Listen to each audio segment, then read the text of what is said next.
Hey, what's going on, YouTube? I'm going to talk about the rumor that Sony has been planning to add PlayStation 3 emulation to the PlayStation 5 or make it backwards compatible, whatever you want to call it. The thing is with that, I don't think it's going to happen. There's no magical way they're going to turn your PS5 into a PS3 emulator. Where it could read disc, at least. What they're going to do is attempt to sell the games on the store. They're all about money. We know that they don't really care about what we want. Their only concern is investors and, their profits. At the end of the day, they're a multi-billion-dollar business who has competitors, and all their competitors care about the same thing, the bottom line. So that's a quick take on it. Their emulation isn't all that great anyways, from what I hear.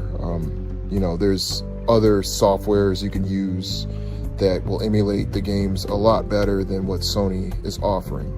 So if they truly cared about that, they would reach out to those software developers or people that made the emulators or what have you, and they would actually work on that. But seeing that they don't, it really shows that they don't care about what the gamer really wants out of their systems. So with that being said, now when I first heard the news, I'm like, wow, that'd be crazy if they could make the PS3 backwards compatible somehow, where you could play your PlayStation 3 disc inside the PS5. I'm like, what would happen to the PS3 market as far as used games or even sealed games, whatever? Like, wow, that must mean that they will spike, because I'm sure a lot more people are wanting the physical disc compared to the digital downloads, especially after Sony. Personally, I mean, I can speak on my personal account. I had movies, a bunch of movies that Sony got rid of, and it upset me. I bought 50 movies over the years, and half of them are gone. I literally have 25. So what I did was, I jailbroke my PS3 with hen, and I have the movies myself, run them through a software called Handbrake. They have a preset that's PS3 will recognize, and I have a few movies that weren't even offered on the store on my PlayStation 3, such as like Spirited Away, a lot of those type of movies.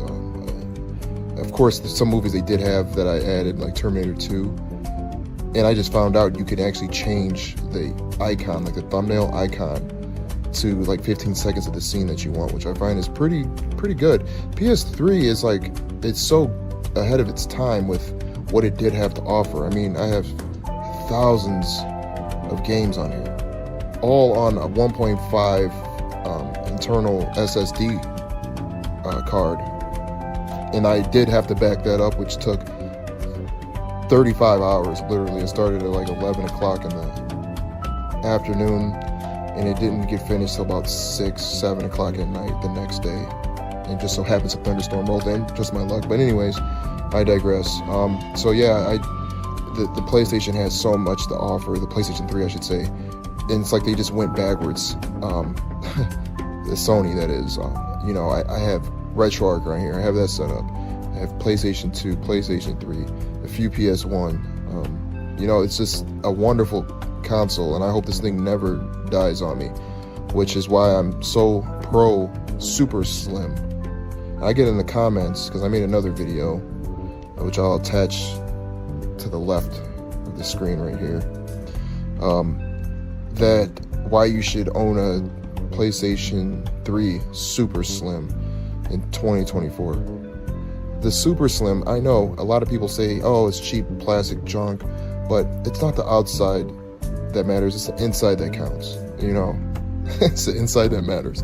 So yeah, it might look like an ugly, cheap, PlayStation, but on the inside, it's more reliable than gambling, whether your Slim is gonna die and all your everything on your hard drive is gonna go away because the system is unreliable, overheats, then you're wasting money, because I doubt, a lot of us aren't gonna try to fix it and figure out, because there could be so many problems wrong with it. It's not just the capacitors or whatever, it could be so many things wrong with it.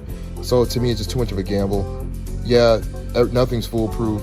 Things can break, electronics break, but the Super Slim is the most reliable. Now, if it bothers you that bad, you can also get just the Slim. I prefer the Slim. I like the Slim. But for longevity reasons and reliability reasons, I'm using the Super Slim. Especially the Slim that you can press the buttons on it, and it looks a lot more sleek. That was one I owned one years ago, and I enjoyed it. I enjoyed the way it looked. I loved it.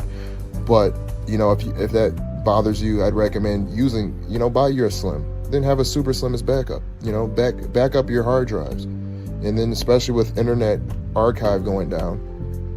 I don't condone piracy or anything, but any files you have, if you could read between the lines here, any files you have, always back them up. You can take your files and back them up to that PlayStation 3.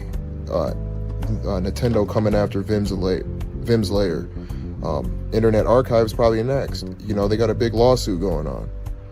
I don't think Internet Archive, unfortunately, is going to last long. I hope I'm wrong, unless they pack up and move to another country that doesn't really have copyright laws or care about it. That's the only way I can see them surviving, but, who's to say what's going to happen to them? So I recommend every gamer, take all your ROMs for your kids' sake, for history's sake, because these big corporations don't care about preservation.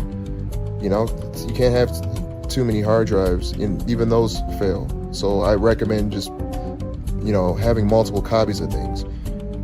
With that being said, as far as maintenance for whatever you have on your hard drives, it's good to rotate them out at least once a year, because they do fail, and having a bunch of backups.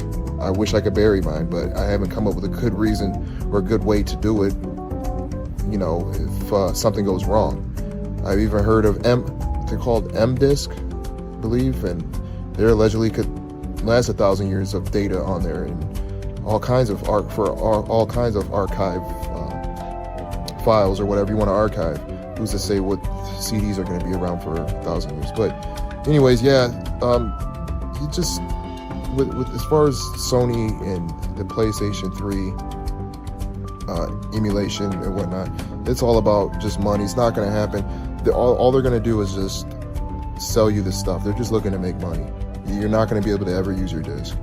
So, I mean, if I'm wrong, I'll be really shocked if I'm wrong, but most likely it's not going to happen. So, yeah, that's it. That's all I wanted to say. I'll come out with another video with more in depth on a few games I've added to my PS3. I'll try to upload more game content. I'm looking at Ace Combat 0 and Ace Combat 4, because I did play Ace Combat 7 and I really enjoyed it. So I'm like, let me go back to the retro and see what that's about. So yeah, that's it. Thank you, and if you could subscribe. I'm trying to get 1,000 subscribers. I greatly appreciate it. And comment and let me know what you think on my opinion on this topic. See you next time.